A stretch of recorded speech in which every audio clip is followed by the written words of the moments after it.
Just to touch on F&B's experience of e-procurement and how we're seeing that as a key enabler of our internal operations, I think it's critical to mention that our ability to offer very innovative products and services to the market has led to a lot of recognition for F&B and its brand and the competitive nature of our advanced offerings.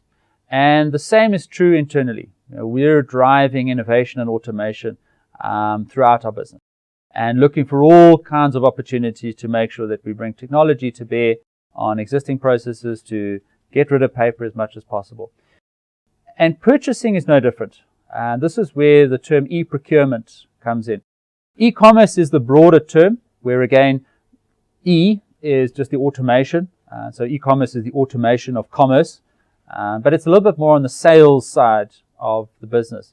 And as I mentioned, looking at the purchasing side, where e-procurement is a term that comes into play, I think, research shows, and Aberdeen, for example, look at the CPO agenda. McKinsey have a lot of good information on how companies and organizations can use purchasing to differentiate themselves and to become more effective. And if you consider what is on the CPO's agenda, it really needs to drive the use of technology in every aspect of the business, right from sourcing all the way through to the purchasing process.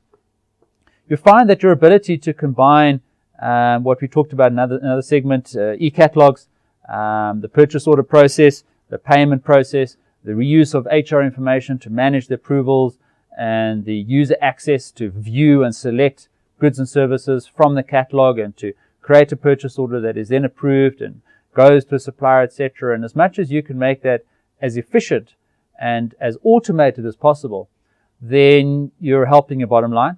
But as we mentioned in another segment, your human capital then feels empowered. And that's what F&B is all about. Any of the savings in time and money that we can pass back to our employees to help them do their jobs better. And purchasing professionals is no exception. If we can give them the tools and the systems to enable them to do their jobs better, and to help them manage our suppliers and to bring in those much needed goods and services from our trusted third-party suppliers, then that is good for our business. And although as a financial services company, the focus really is on that purchase-to-pay process and a little bit of upstream sourcing and contracts management and supplier relationship management, we are also finding ourselves being pulled into inventory and logistics. F&B, as the biggest supplier of iPads in the country, through our phenomenal and market-beating customer offerings in the last 18 months, have found that we need to maintain a network and a stock control system, which is applicable to many other aspects of our business, which we already do, obviously, for the distribution and the management of our cash business, where people still need to draw money from ATMs. So although the bulk of our business is service orientated, we mustn't underestimate the leverage we can get from optimizing our supply chain processes.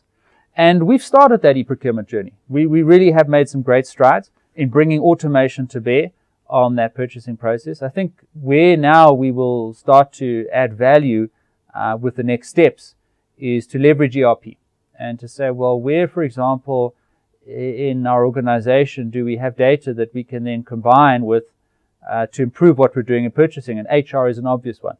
Finance is another one. Fixed assets is another one.